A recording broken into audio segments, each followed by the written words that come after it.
इस समय मैं मौजूद हूँ हरदोई के शाहबाद में, जहाँ पर मैं मौजूद हूँ सामुदायिक स्वास्थ्य केंद्र शाहबाद में, जहाँ पर मेरे साथ मौजूद हैं सामुदायिक स्वास्थ्य केंद्र के प्रभारी चिकित्सक डॉक्टर परवीन दीक्षित। आइए हम उनसे मालूम करने की कोशिश करते हैं कि इस समय जो संचारी रोग चल रहे हैं उनके लिए किस तरीके की व्यवस्थाएं की गई हैं और मच्छरों से होने वाले जो रोग हैं उनसे जो जनता है उसको कैसे बचना है। सर बहुत बहुत स्वागत है आपका। सर इस समय जो संचारी रोग चल रहे हैं उसके लिए आपकी तरफ से क्या व्यवस्थाएं की गई हैं? उसके अलावा सर मच्छर जनित जो रोग होते हैं उनके लिए अगर किसी को इस टाइप की प्रॉब्लम होती है, जो रोग होते हैं, तो उसके लिए क्या व्यवस्थाएं हैं और उसके साथ साथ जो रोगों से बचने के लिए क्या उपाय हैं और उसका इलाज क्या है? आपको बताना चाहूंगा कि संचारी रोग नियंत्रण अभियान हमारा 1 अक्टूबर से 31 अक्टूबर तक चल रहा है, जिसके अंतर्गत आशा घर घर जाकर दस्तक देगी। दस्तक का मतलब ये होता है कि दरवाजे को खटखटाएगी और उसके अंदर जो भी किसी भी प्रकार की बीमारी है, चाहे वो बुखार हो, चाहे वो टीबी का मरीज हो, चाहे कुष्ठ का मरीज हो, चाहे दस्त का मरीज हो, उन सभी मरीजों की लाइन लिस्टिंग करेगी और उनको प्राथमिक एनएम से उपचार दिलाते हुए सीएचसी पर रेफर कराएगी और उनकी लाइन लिस्टिंग करेगी। इसके अलावा गवर्नमेंट ने ये भी कहा है कि जो लोग विकलांग रूप से उनकी भी लाइन लिस्टिंग हो, जिससे कि उनको सुविधाएं मिल सके और आयुष्मान लाभार्थी जो बचे हुए हैं उनके कार्ड बन सके, जिनके अंतर्गत 5 लाख रुपए का बीमा किया जाता है। रही बात इस समय मच्छर जनित रोग की, तो आपको बताना चाहूंगा कि इस समय का जो मौसम चल रहा है वो दिन में गर्म रहता है, रात में ठंडा रहता है। ऐसा मौसम वायरस को बहुत फेवर करता है, तो उसके लिए हमको ये करना है कि जैसे कहावत है, prevention is better than cure. हम इलाज से बचाव की तरह बढ़ते हैं। मच्छर ऐसा है जिसको आप बचाव के लिए जाएंगे तो ज़्यादा अच्छा रहेगा। उसके लिए हम लोग ये कर सकते हैं कि अपने घर के अगल बगल पानी ना एकत्रित होने दें। इसके अलावा जो कूलर है हमारे, उनको पानी पीछे से हटवा दें। फ्रिज के पीछे वो लगा होता है बॉक्स टाइप का, उसमें पानी इकट्ठा हो जाता है। छतों पे गमले हैं, टायर हैं, इन्हें पानी भरा होता है। तो सबसे पहले तो हम अपने घर का सुरक्षा घेरा तैयार करें। इसके अलावा मच्छरदानी का प्रयोग कर सकते हैं। मच्छरदानी का प्रयोग कर सकते हैं। गांव वगैरह में जब जाता हूँ तो वहाँ लोग, जैसे कुछ गरीब लोग हैं, वो कहते हैं कि साहब हम इतनी मच्छरदानियाँ कैसे लेके आए। तो उसके लिए हमारा उनका सुझाव रहता है कि घर में जो साड़ी रहती है उसको आप अगर चारों तरफ बांध देंगे तो वो भी ऐसे मच्छरदानी बढ़िया काम करती है। और मच्छरों से हमको सबसे ज्यादा बचाव बच्चों की करनी है, क्योंकि बच्चों को इम्यूनिटी कम होती है, बड़े लोगों की इम्यूनिटी अच्छी होती है। तो इसलिए बच्चों को मच्छरों से बचाव बहुत जरूरी है। स्कूल में मैं ग्रामीणों से और शहरवासियों से अपील करूंगा कि जब भी आप अपने बच्चे स्कूल भेजें तो उनको पूरी आस्तीन की पैंट और पूरी आस्तीन की शर्ट पहना के भेजें। इसके अलावा मॉस्किटो रेप्लिकेंट कुछ क्रीमें आती है, उनका यूज कर सकते हैं। और सबसे बड़ी चीज मैं सारे शाहबाद वासियों से अपील करूंगा कि किसी भी बुखार को लेके पैनिक होने की जरूरत नहीं है। सामान्य वायरल बुखार में भी प्लेटलेट नीचे गिरती हैं।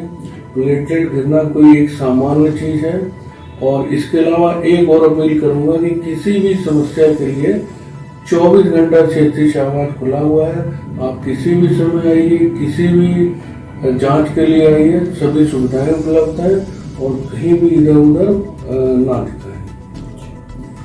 तो सर अगर किसी को मच्छर जनित रोग हो जाते हैं तो उसको प्राइमरी ट्रीटमेंट क्या दिया जाए? वो डिपेंड करता है उसकी कंडीशन पे। जैसे हम बात करें डेंगू पेशेंट के लिए, तो डेंगू पेशेंट को बहुत ज्यादा फीवर आता है चिंचराइजर के साथ में। सिम्टम वही सारे मलेरिया और चिकनगुनिया वाले मिलते हैं कि बहुत ज्यादा शरीर टूटता है। लेकिन डेंगू में स्पेसिफिक रहता है कि उसको बोलता है ब्लैक बोन फीवर। ऐसे लगेगा कि सारे हड्डी के जोड़ दर्द होते हैं। तो उसके लिए हम लोग सबसे पहले ये देखते हैं कि सीबीसी करा लेते हैं। सीबीसी में काफी मार्कर है जिनसे आइडिया लगता है कि इसको डेंगू है कि नहीं। इसके अलावा डेंगू की किट से जांच हमारे यहाँ उपलब्ध है। लेकिन डेंगू का कंफर्मेटरी जांच तभी मानी जाती है जब वो जिला अस्पताल में ब्लड सैंपल भेज के एलाइजा जांच होती है, क्योंकि किट की जांच को मानते नहीं कि ये कंफर्म है। तो उसके लिए एलाइजा की सुविधा उपलब्ध है। जो भी ऐसे संदिग्ध मरीज आते हैं जिनका डेंगू किट से पॉजिटिव होता है, उनको एलाइजा जांच के लिए जिले में भेजा जाता है। और कोई भी वायरस होता है उसका इलाज स्पेसिफिक नहीं है।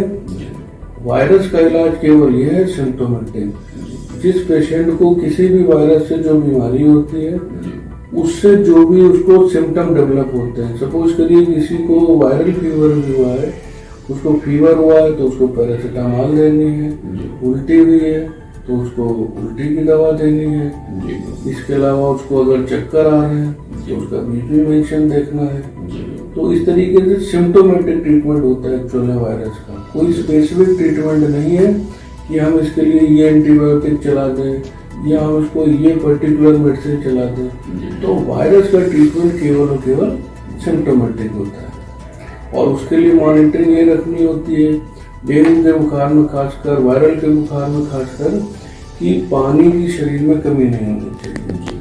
पानी के लिए आप घरेलू रेमेडीज ले सकते हैं, जैसे घर का वायरस बन जाता है, 1 लीटर पानी में 1 चम्मच चीनी 1 चुटकी नमक डाल लीजिए, घर का वायरस बन जाता है, बहुत इजीली है। खांसी नहीं आ रही, स्वाद के लिए नींबू मिला सकते हैं। इसके अलावा नारियल पानी ले सकते हैं, मौसमी फल डाइट में यूज कर सकते हैं और तला भुना चिकना थोड़ा कम करना चाहिए, क्योंकि वायरल बुखार में, वायरल बुखार डेंगू बुखार में ये देखा गया है कि लीवर पे थोड़ा इफेक्ट आता है। तो उसके लिए अगर हम लीवर सप्लीमेंट है या लीवर से ऐसी चीजें जो हैवी नहीं है उनको हम पहले से अवॉइड करेंगे तो ज्यादा अच्छा है।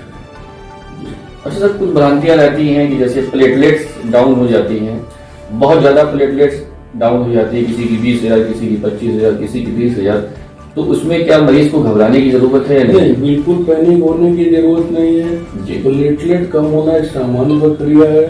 वायरस की लाइफ साइकिल होती है, किसी को 5 दिन, किसी को 7 दिन, किसी को 10 दिन लग जाता है रिकवर होने में। अगर हमको केवल अपने शरीर की इम्यूनिटी बढ़ानी है, अगर प्लेटलेट कम हो रही है बिल्कुल पैनिक होने की जरूरत नहीं है। इंडिकेशन तब होता है जब सीवियर पेन एब्डोमेन हो रहा है, पेट में दर्द हो रहा है इतना कि हम दवाई खा रहे हैं, उसके बाद भी फिर बार बार रुक के हो रहा है, कंटिन्यूअस वोमिटिंग हो रही है, या शरीर के किसी भी हिस्से से हल्का या ज्यादा ब्लड आ रहा है, तब हमारे अलार्मिंग साइन होते हैं। उसमें हम लोग हायर सेंटर पर रेफर करते हैं। तो आप थे हमारे साथ CHC incharge doctor Parveen Dikshit साहब, जिन्होंने बताया है कि संचारी रोगों से घबराने की जरूरत नहीं है, जैसे डेंगू, चिकनगुनिया और मलेरिया। किसी प्रकार की पैनिक लेने की जरूरत नहीं है। अगर हम थोड़ी सी सावधानियां बरतेंगे, अपने घर में जमा हुआ पानी जो है उसको, अगर जो रुका हुआ पानी है उसको अगर हटा देते हैं, तो उसके साथ साथ कुछ सावधानियां, कुछ मेडिसिन लेते हैं, तो हम डेंगू जैसी, मलेरिया जैसी, चिकनगुनिया जैसी बीमारियों से अपने आप को और अपने परिवार को बचा सकते हैं। मैं हूं डॉक्टर शाहिद अली, खबर प्रदेश न्यूज, हरदोई।